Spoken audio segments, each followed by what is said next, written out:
Historyverse Kolkata presenting Weekend Stories. Sponsored by HM Music Production. Welcome to Historyverse Kolkata's audio presentation Weekend Stories. আজকের গল্পের প্রধান চরিত্রে নেপাল ও গোপাল।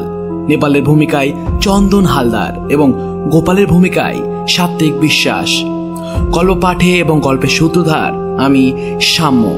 শুরু হচ্ছে বিভূতিভূষণ বন্দ্যোপাধ্যায়ের তাল নবমী।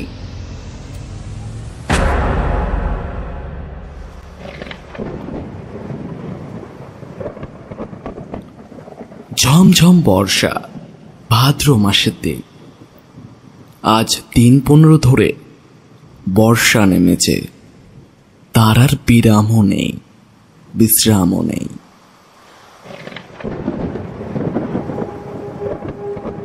ক্ষুদিরাম ভট্টাচার্যের বাড়িতে আজ 2 দিন হাড়ি চড়েনি। ক্ষুদিরাম সামান্য আয়ের গৃহস্থ। জমিজমা সামান্য কিছু আয় এবং 2-4 ঘর শীর্ষ যজমানের বাড়ি ঘুরে ঘুরে কায় ক্লেশে সংসার চলে। এই ভীষণ বর্ষায় গ্রামের কত গৃহস্থের বাড়িতেই পুত্র কন্যা অনাহারে আছে। ক্ষুদিরাম তো সামান্য গৃহস্থ মাত্র। যজমানের বাড়ি থেকে যে কটি ধান এসেছিল তা ফুরিয়ে গিয়েছে। ভাদ্র মাসের শেষে আউশ ধান চাষিদের ঘরে উঠলে তবে আবার কিছু ধান ঘরে আসবে। ছেলেপুলে দুবেলা পেট পুড়ে খেতে পাবে। নেপাল ও গোপাল ক্ষুদিরামের 2 ছেলে। নেপালের বয়স 12, গোপালের বয়স 10। কদিন থেকে পেট ভরে না খেতে পেয়ে ওরা 2 ভাই সংসারের উপর বিরক্ত হয়ে উঠেছে। এই গোপাল, খিদে পেয়েছে না তোর? হ্যাঁ দাদা। মাকে গিয়ে বল, আমারও পেট চুঁই করছে। মা বকে, তুমি যাও। বকুক গে, আমার নাম করে মাকে বলতে পারবি না? এমন সময় পাড়ার শিবু বারুচ্চের ছেলে চুনিকে আসতে দেখে নেপাল ডাকলো তাকে। ও চুনি, একটু শুনে যা। চুনি বয়সে নেপালের চেয়ে বড়, অবস্থাপন্ন গৃহস্থের ছেলে, বেশ চেহারা। নেপালের ডাকে সে ওদের উঠানের কাছে এসে দাঁড়ালো। বলল, আয় না ভিতরে। না, এখন যাব না, বেলা হচ্ছে। আমি জটি পিসিমাদের বাড়ি যাচ্ছি। মা সেখানে রয়েছে কি না ডাকতে যাচ্ছি। কেন? তোর মা এখন সেখানে যে? ওদের ডাল ভাঙতে গিয়েছে। তাল নবমীর বেট তো আসছে এই মঙ্গলবার। ওদের বাড়ি অনেক লোকজন খাবে। সত্যি? তা জানিস নে বুঝি? আমাদের বাড়ির সবাইকে নিমন্ত্রণ করবে, গায়েও বলবে। আমাদেরও করবে? সবাইকে যখন নিমন্ত্রণ করবে তোদের কি বাদ দেবে? চুনি চলে গেল। নেপাল তার ছোট ভাইকে ডাকলো। বলল, আজ কি বার রে ভাই, তুই কি জানিস? আজ শুক্রবার বোধহয়। কেন বলতো? তুই কি জানিস মঙ্গলবারের নেমন্তন্ন? কি মজা না দাদা? চুপ করে থাক, তোর বুদ্ধি শুদ্ধি নেই। তাল নবমীর ব্রতই তালের বড়া করে, তুই জানিস? গোপাল সেটা জানতো না, কিন্তু দাদার মুখে শুনে খুব খুশি হয়ে উঠল। সত্যি তাই যদি হয় তবে সে সুখাদ্য খাবার সম্ভাবনা বহু দূরবর্তী নয়, ঘনিয়ে এসেছে কাছে। আজ কি বার সে জানে না। সামনের মঙ্গলবারে। নিশ্চয়ই তার আর বেশি দেরি নেই। দাদার সঙ্গে বাড়ি যাবার পথে পড়ে জটি পিসিমার বাড়ি। নেপাল বলল, তুই দাঁড়া, ওদের বাড়ি ঢুকে দেখে আসি। ওদের বাড়ি তালের দরকার হবে, যদি তাল কেনে। এই গ্রামের মধ্যে তাল গাছ একেবারে নেই। মাঠে প্রকাণ্ড তাল দিঘি, নেপাল সেখান থেকেই তাল কুড়িয়ে এনে গায়ে বিক্রি করে। জটি পিসিমা সামনেই দাঁড়িয়ে। তিনি গ্রামের নটবর মুখুজ্জের স্ত্রী, ভালো নাম হরিমতি। গ্রামশুদ্ধ ছেলে মেয়ে তাকে ডাকে জটি পিসিমা বলে। কি রে? তাল নেবে পিসিমা? হ্যাঁ হ্যাঁ নেব বই কি বাবা, আমাদের তো দরকার হবে মঙ্গলবার। ঠিক এই সময় দাদার পিছু পিছু গোপালও এসে দাঁড়িয়েছে। পেছনে কে রে? গোপাল? তা সন্ধেবেলা দুই ভাইয়ে গিয়েছিলি কোথায়? মাছ ধরতে। তা পেলি? ওই দুটো পুঁটি আর ছোট একটা বেলে। তাহলে যাই পিসিমা আজ? আচ্ছা আচ্ছা, এসো গে বাবা, সন্ধে হয়ে গেল, অন্ধকারে চলাফেরা করা ভালো নয় বর্ষাকালে। জটি পিসিমা তাল সম্বন্ধে আর কোনো আগ্রহ দেখালেন না, বা তাল নবমীর ব্রত উপলক্ষে তাদের নিমন্ত্রণ করার উল্লেখও করলেন না। যদিও দুজনেই আশা করেছিল হয়তো জটি পিসিমা তাদেরকে দেখলেই নিমন্ত্রণ করবে। এখন দরজার কাছে গিয়ে নেপাল আবার পিছন ফিরে জিজ্ঞাসা করল, তাল নেবে তাহলে? তাল? তা দিয়ে যেও বাবা। কটা করে পয়সায়? 2 করে দিচ্ছি পিসিমা, তা তুমি নিও, 3টে করে দেব। বেশ কালো হিরে তাল তো, আমাদের তালের পিঠে হবে তাল নবমীর দিন। ভালো তাল চাই কিন্তু। মিস কালো তাল পাবে, দেখে নিও তুমি। গোপাল বাইরে এসে দাদাকে বলল, কবে তাল দিবি দাদা? কাল। ওদের কাছ থেকে তুই পয়সা নিস না দাদা। কেন রে? তাহলে আমাদের নিমন্ত্রণ করবে দেখিস। দূর, তা হয় না। আমি কষ্ট করে তাল কুড়োবো আর পয়সা নেব না?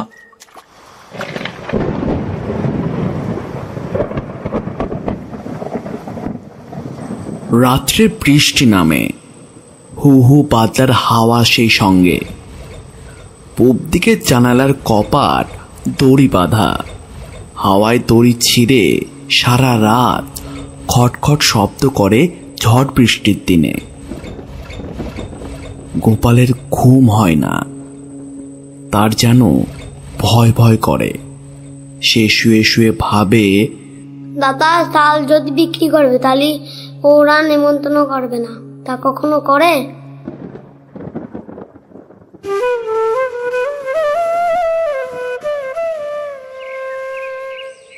খুব ভোরে উঠে গোপাল দেখল বাড়ির সবাই ঘুমিয়ে, কেউই তখনও ওঠেনি। রাত্রের বৃষ্টি থেমে গিয়েছে, সামান্য একটু টিপটিপ বৃষ্টি পড়ছে বটে। গোপাল এক ছুটে চলে গেল গ্রামের পাশের সেই তালদিঘির ধারে। গ্রামের উত্তর পাড়ার গণেশ কেওড়া লাঙল ঘাড়ে এই সকালে মাঠে যাচ্ছে। ওকে দেখে বলল, কি খোকা ঠাকুর, যাচ্ছ কোনে তো ভোরে? তাল কুড়োতে যাচ্ছি দিঘির পাড়ে। বড্ড সাপের ভয় খোকা ঠাকুর, বর্ষাকালে ওখানে যেও না একা একা। গোপাল ভয়ে ভয়ে দিঘির তাল পুকুরের তালের বনে ঢুকে তাল খুঁজতে লাগলো। বড় আর কালো কুচকুচে একটা মাত্র তাল প্রায় জলের ধারে পড়ে। সেটা কুড়িয়ে নিয়ে ফিরে আসবার পথে আরো গোটা 3 ছোট তাল পাওয়া গেল। ছেলে মানুষ, এত তাল বয়ে আনা সাধ্য তার নেই। 2টি মাত্র তাল নিয়ে সোজা একেবারে জটি পিসিমার বাড়ি হাজির।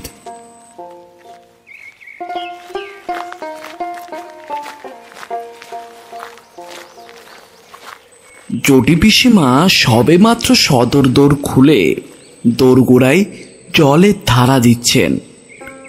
ওকে এত সকালে দেখে অবাক হয়ে বললেন, কি রে খোকা?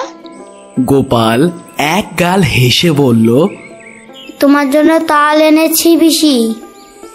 জটি পিসিমা আর কিছু না বলে তাল দুটো হাতে করে নিয়ে বাড়ির ভিতরে চলে গেল। গোপাল একবার ভাবল তাল নবমী কবে জিজ্ঞেস করবে, কিন্তু সাহসে কুলোয় না তার।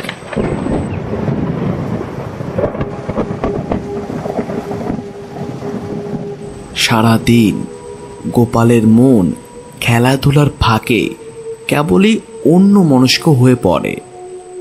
ঘন বর্ষার দুপুরে মুখ উঁচু করে দেখে নারকোল গাছের মাথা থেকে পাতা বেয়ে জল ঝরে পড়ছে, বাঁশঝাড় নুয়ে নুয়ে পড়ছে বাদলার হাওয়া। বকুলতলার ডোবায় কটকটে ব্যাঙের দল থেকে থেকে ডাকছে। ব্যঙ্গ আজ ডাকে না কেন মা? গোপালের মা বললেন, নতুন জলে ডাকে, এখন পুরনো জলে তত আমোদ নেই ওদের। আজ কি বার মা? সোমবার। আজ আবার বারের খোঁজ করছিস? কি দরকার?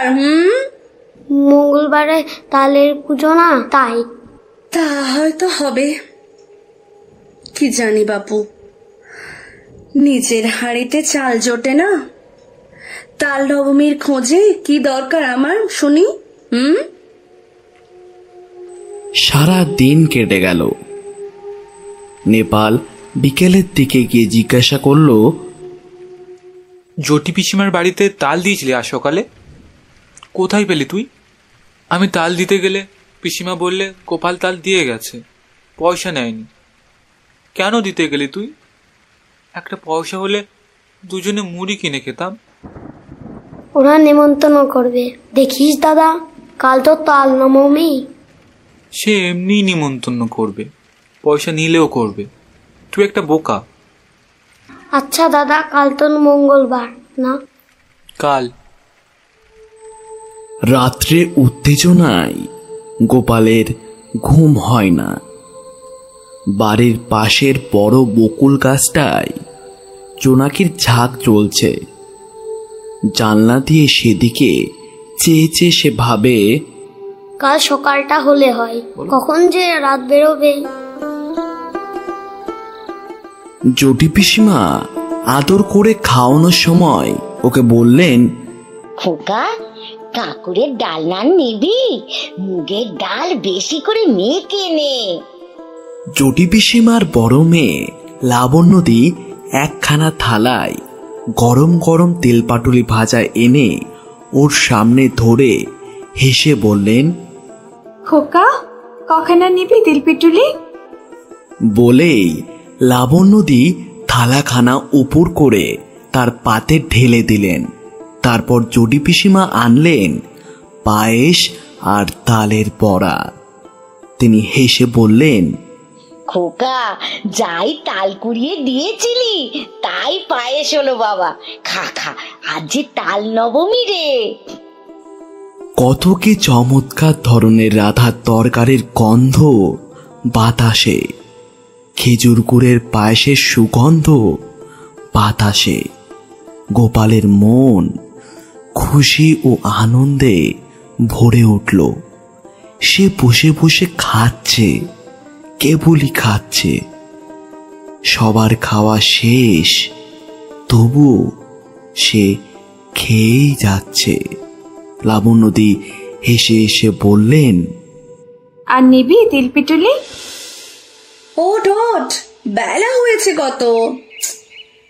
হঠাৎ গোপাল চোখ চেয়ে দেখল জানালার পাশে বর্ষার জলে ভেজা তাদের ঝোপঝাড়, তাদের সেই আতা গাছ।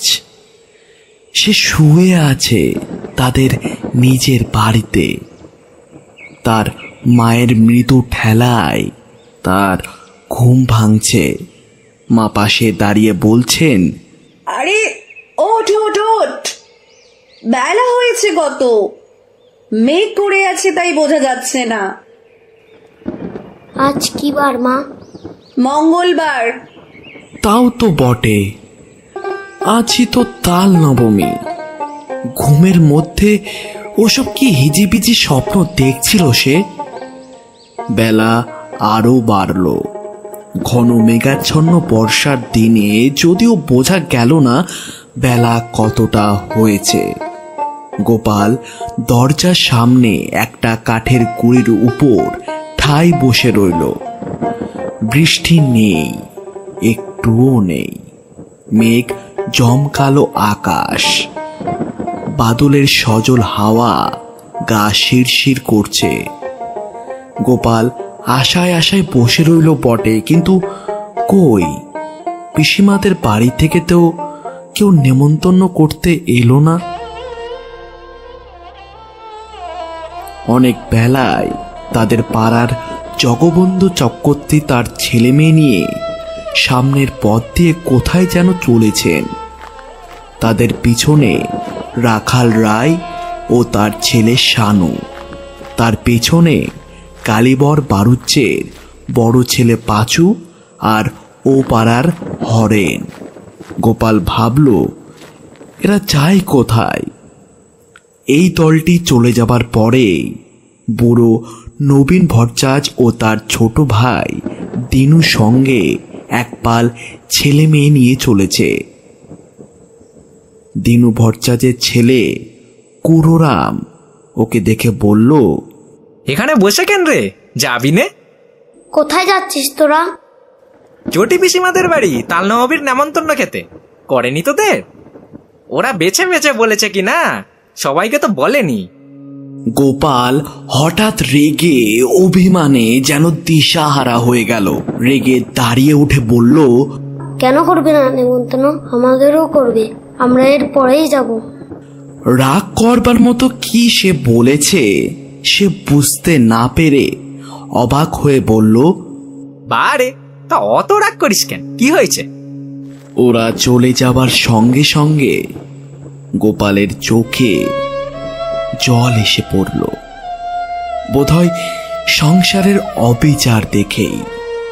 পথ চেয়ে বসেছিল সে অনেক দিন ধরে, কিন্তু তার কেবল পথ চাওয়াই সার হলো। তার সজল ঝাপসা দৃষ্টির সামনে পাড়ার হারু, হিতেন, দেবেন, গুটকে তাদের বাপ কাকাদের সঙ্গে একে একে তার বাড়ির সামনে দিয়ে জটি পিসিমাদের বাড়ির দিকে চলে গেল।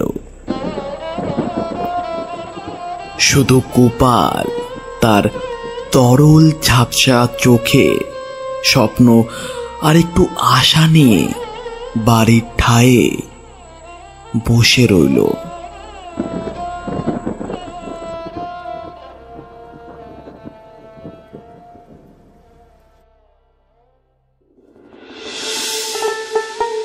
শুনছিলেন তাল নবমী, রচনা বিভূতিভূষণ বন্দ্যোপাধ্যায়। নেপাল চন্দন হালদার, গোপাল সাত্বিক বিশ্বাস, চুনি প্রিয়াংশু অধিকারী, মা আরজে প্রান্তিকা, জটি পিসিমা সুদীপ্তা চৌধুরী, গণেশ কাউরা সমীর মাঝি, লাবণ্যদী তনুশ্রী ব্যানার্জি, কুরোরাম ছন্দহারা, পোস্টার ডিজাইন সাম্য এবং জয়, মিশ্রণ আবহ সঙ্গীত এবং স্পেশাল ইফেক্টসে সৈকত, শব্দগ্রহণ, গল্পপাঠ, গল্পের সূত্রধার এবং সমগ্র পরিচালনায় আমি সাম্য। এবং আবার উইকেন্ড স্টোরিজ ফিরে আসবে কিছু জানা অজানা গল্পের সম্ভার নিয়ে। ততদিন গল্প শুনতে থাকুন, শোনাতে থাকুন, and stay tune on history verse Kolkata.